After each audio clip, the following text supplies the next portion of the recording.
Welcome to Bind EduTech, and this is a continued class of the chapter We Are Not Afraid to Die, जिसमें हम लोग एक family का सी voyage पे वो फैमिली निकलती है और जो नरेटर हैं इस कहानी के वो ऑथर भी हैं, वो इस कहानी में प्रेजेंट हैं तो नरेटर भी हैं। ये लोग जब निकलते हैं अपने world round the world voyage पे जब निकलते हैं तो जहाज़ एक स्पेशल इन लोग तैयार करता है। बहुत सालों तक ये लोग प्रैक्टिस भी करते हैं। टेक्स्ट बुक में एकदम बिगिनिंग में ये सारी बातें बताई गई हैं, मैंने भी डिस्कस किया है। पिछले वीडियो में इस पॉइंट पर मैंने फिनिश किया था जहाँ लिखा था कि इवनिंग का टाइम था। डेट मैंने आपको बताया था 5 दिसंबर, 5 दिसंबर को इवनिंग का टाइम था और नरेटर अपनी वाइफ मैरी के साथ बैठे हुए थे। He was sitting and they were holding their hands,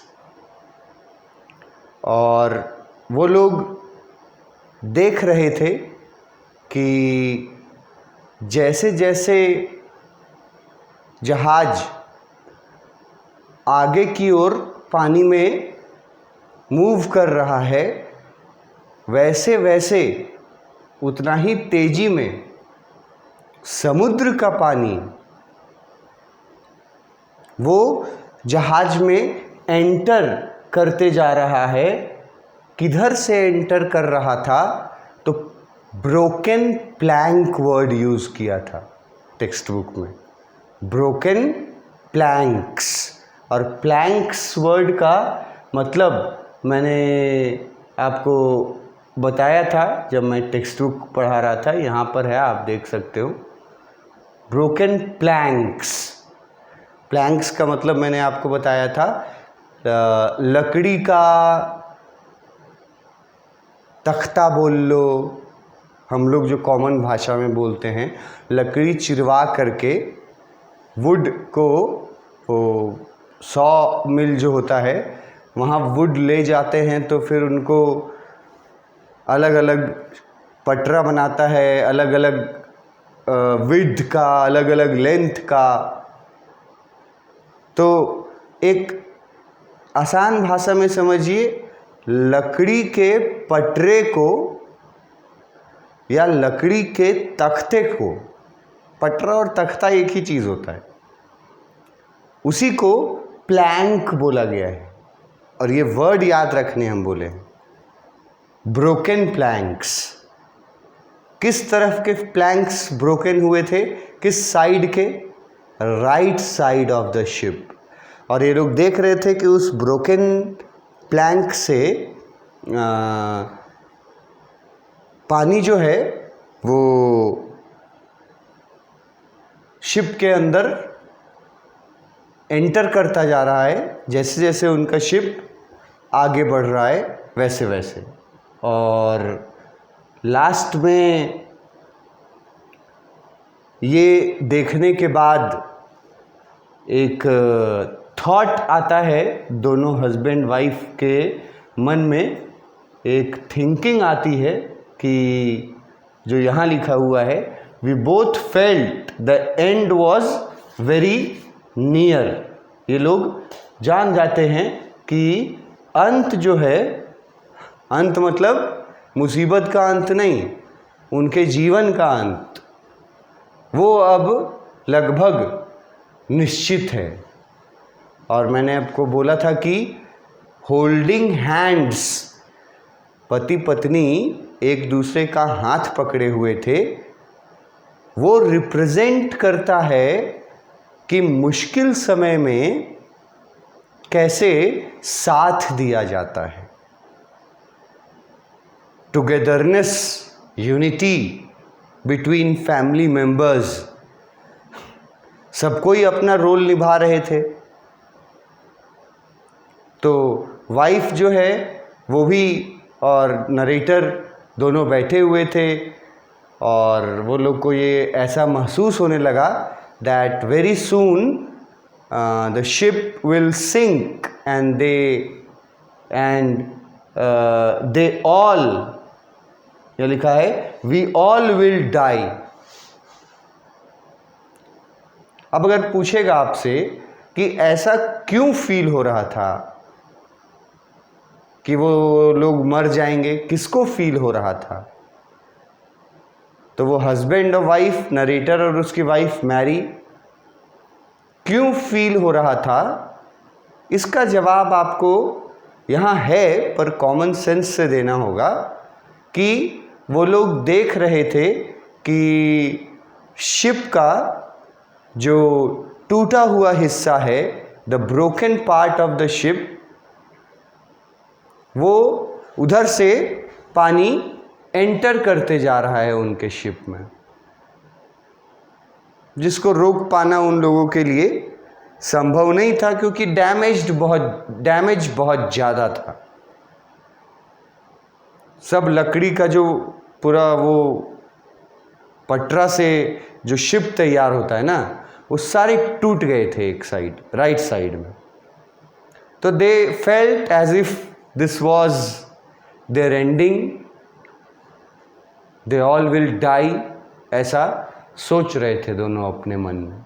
5 December evening के समय, फैक्ट याद रखना, 5 दिसंबर इवनिंग क्या कर रहे थे बता दिए यहाँ 3 लाइन में जो बताया गया था टेक्स्ट बुक में, और वो रिप्रेजेंट करता है उनके यूनिटी को, उनके लॉयल्टी को और उनके रिलायबिलिटी को, कि वो मुसीबत में साथ छोड़ने वाले फैमिली मेंबर्स नहीं थे। मुसीबत में भी वो लोग पूरी तरह से नरेटर के साथ, नरेटर के सपोर्ट में वो लोग खड़े थे, जैसा उसका बेटा का स्टेटमेंट था कि मुझे मरने से बिल्कुल डर नहीं लग रहा डैडी, अगर हम सब एक साथ हैं तो ये सारी चीज़ें जो उसकी फैमिली जो थी वो सपोर्ट कर रही थी। यही सपोर्ट होता है एक फैमिली का। और वो लोग ऐसा फील कर रहे थे that now soon they are going to die. 5 जनवरी।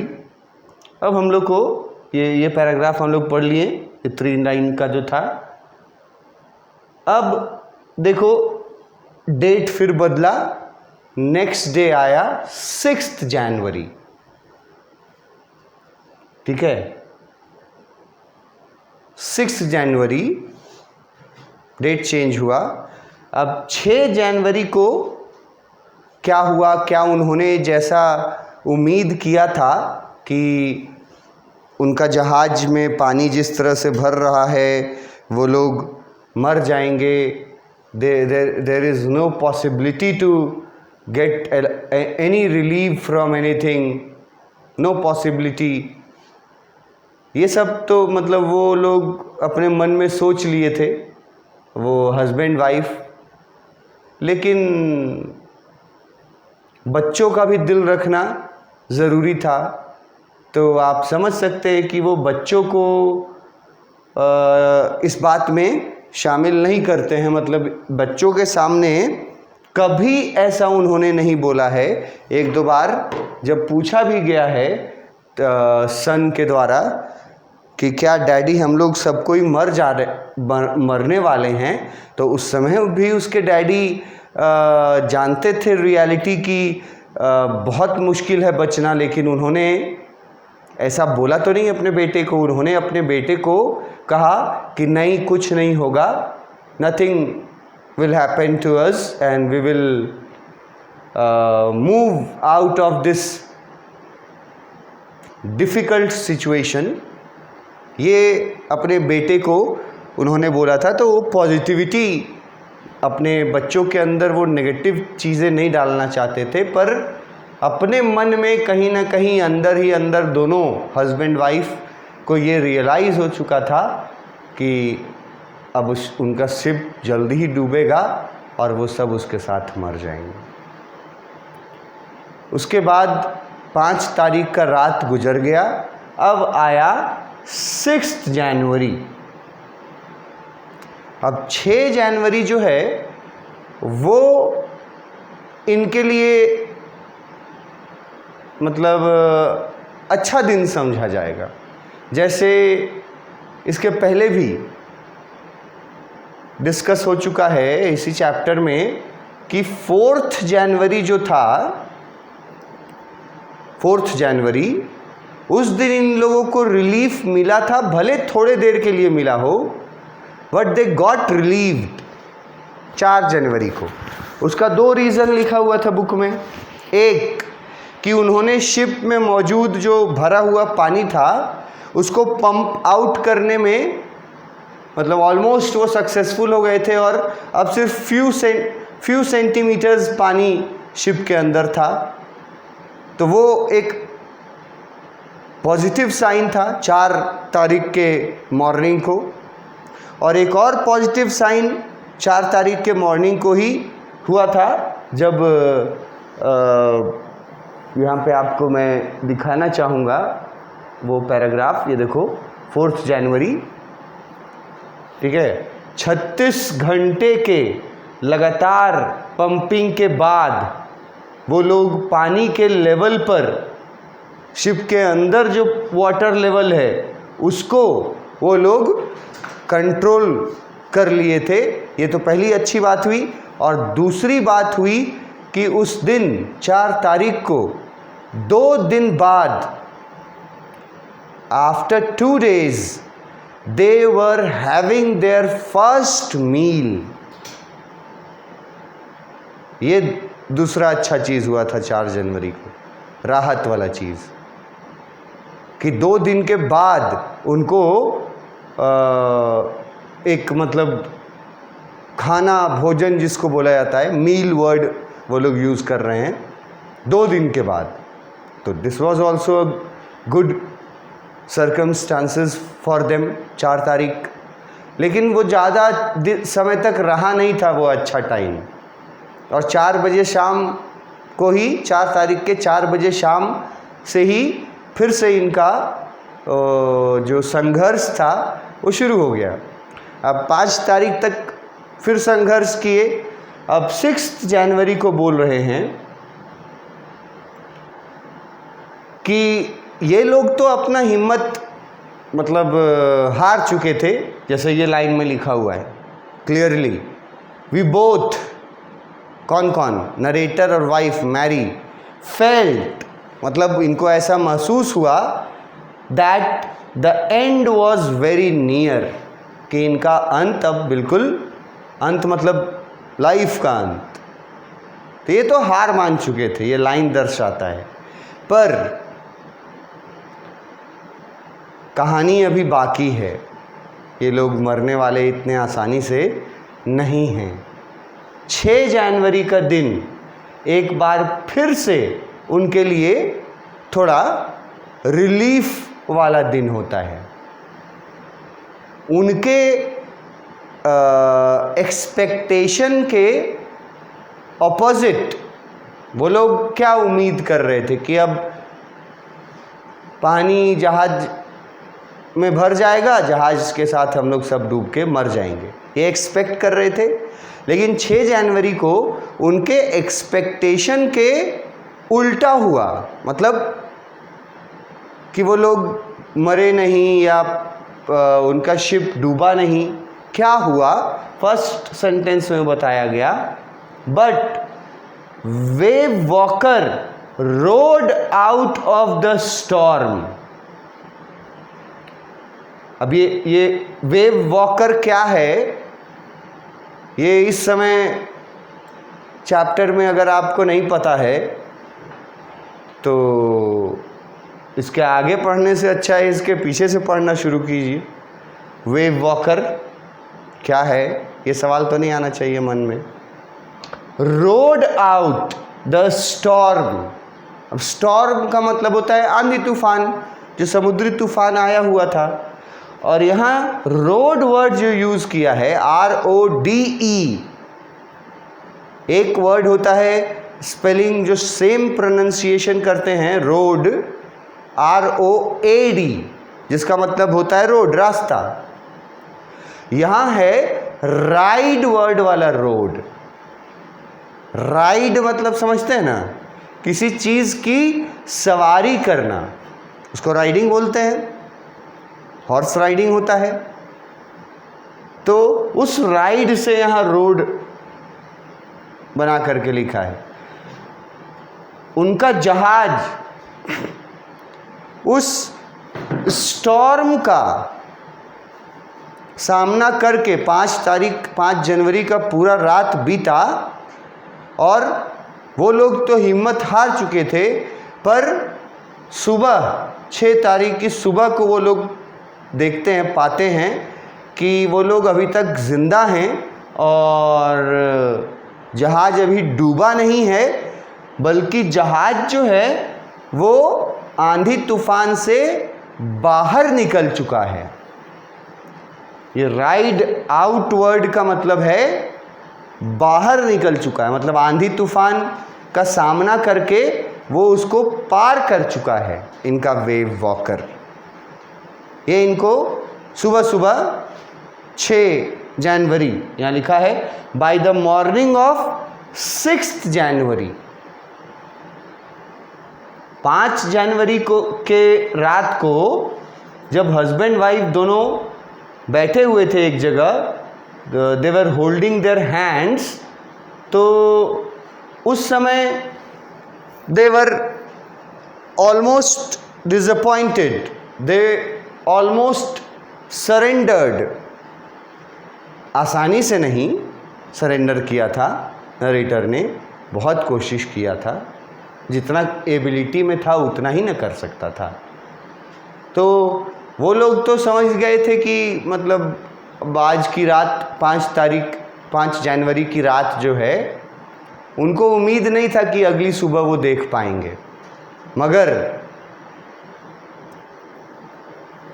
सुबह अगले मॉर्निंग 6 तारीख के मॉर्निंग को उनका जहाज उस तूफान से बाहर निकल चुका था। रोड आउट के जगह अगर आप वर्ड लगा दें केम आउट, तो उसका मतलब क्या निकलेगा? But wave walker came out the storm, मतलब उनका जहाज उस तूफान से बाहर निकल चुका था सुबह 6 तारीख। दूसरा चीज़ क्या हुआ, पॉजिटिव चीज़ें हो रही हैं अभी उनके साथ। जैसे 4 तारीख को थोड़ा देर के लिए रिलीफ मिला था ना, तो यहाँ भी 6 तारीख को फिर इनके साथ अच्छा हो रहा है। अभी कुछ क्या क्या अच्छा हो रहा है वो एक एक करके बताया जा रहा है। क्या क्या अच्छा हो रहा है 6 तारीख को। पहली बात अच्छी ये हुई कि उनका बोट जो समुद्री तूफान में फंसा हुआ था वो बाहर निकल गया। इस लाइन में लिखा हुआ है। कब बाहर निकला, पूछ दिया अगर सवाल कि कब बाहर निकला तूफान से, तो अब जो पढ़ा होगा लाइन बाय लाइन उसी को थोड़ा आसानी होगा। 6 जनवरी मॉर्निंग बोट स्टॉर्म से बाहर निकल गया। दूसरा चीज़ क्या हुआ, the wind, with the wind easing. पहला तो बोट निकला तूफान से, और दूसरा चीज़ ये हुआ कि जो विंड चल रहा था वो अब ईजिंग हो गया था। अब विंड मतलब तो जानते हो, तूफान, हवाएं जो तेज चलती हैं तो विंड बोलते हैं। और यहाँ ऊपर आपको कहीं ये बताया जा चुका है कि हवाओं का, तूफान के हवाओं का स्पीड कितना था। जो लोग पढ़े होंगे आंसर 1 सेकंड में आएगा। 40 नॉट्स पर आवर, इतनी तेजी से विंड चल रहा था। तो वो जो विंड था ना वो कम हो गया। अब कम होने के लिए देखो ये ईजिंग वर्ड कहाँ से यूज़ किया, ईजी से। अब ईजी का क्या मतलब होता है ये तो सब कोई समझते हो। ईजी का मतलब ही होता है आसान होना। तो इनके लिए क्या हुआ, अच्छा क्या क्या हो रहा है कि विंड जो तेजी से चल रहा था वो भी अब विंड का स्पीड जो है वो रिड्यूस कर गया है, अंडर कंट्रोल आ गया है। 6 तारीख का सुबह। अब नरेटर क्या करते हैं, नरेटर यहाँ लिखता है I tried to get a reading on the sextant. अब ये रीडिंग ऑन द सेक्सटेंट, इसमें रीडिंग मतलब तो आप समझते हैं, उसी से मिला जुला है पढ़ने लिखने से ही। एग्जामिन वर्ड ज़्यादा अच्छा है यहाँ पे। और सेक्सटेंट क्या होता है ये आपको जानना चाहिए। मैं पिक दिखाना चाहूँगा आपको। सेक्सटेंट, ये पहले मैं आपको वर्ड मीनिंग्स में नोट्स में कोशिश करता हूँ दिखाने का कि सेक्सटेंट का मतलब क्या है। ये देखो यहाँ सेक्सटेंट है ना। अब सेक्सटेंट का मीनिंग क्या है वो देखो ब्रैकेट में लिखे हैं, पढ़ सकते हैं आप। An instrument to measure angle. जब आप समुद्र में होते हैं तो आपको ईस्ट जाना है कि वेस्ट जाना है, किस एंगल में जाना है, ये तो आपको तय करना होगा ना। तो एक ऐसा इक्विपमेंट जो कि एंगल को मेज़र करने का काम आता था, एंगल को मेज़र करने का काम आता था, कोण को, उसको बोला जाता है सेक्सटेंट। तो 6 तारीख के सुबह को जैसे ही थोड़ा रिलीफ पहुंचा against the expectation of the narrator and his wife. वो लोग सोचे थे कि 5 तारीख का रात आखिरी है उनके लिए, लेकिन 6 तारीख को फिर थोड़ा उम्मीद जगा, सुधार हुआ और जहाज़ तूफ़ान से बाहर आ गया। और जो हवाएं चल रही थी वो ईजिंग वर्ड दिया है, मतलब वो रिड्यूस हो गए, कंट्रोल में आ गए। और तब नरेटर ने क्या किया, अपना इंस्ट्रूमेंट निकाला एंगल मेज़र करने वाला, और जिस इंस्ट्रूमेंट का नाम दिया है सेक्सटेंट। ये टेक्स्ट बुक आप देख सकते हैं, सेक्सटेंट। इसके आगे नेक्स्ट क्लास में इसके आगे हम लोग पढ़ेंगे। Thank you.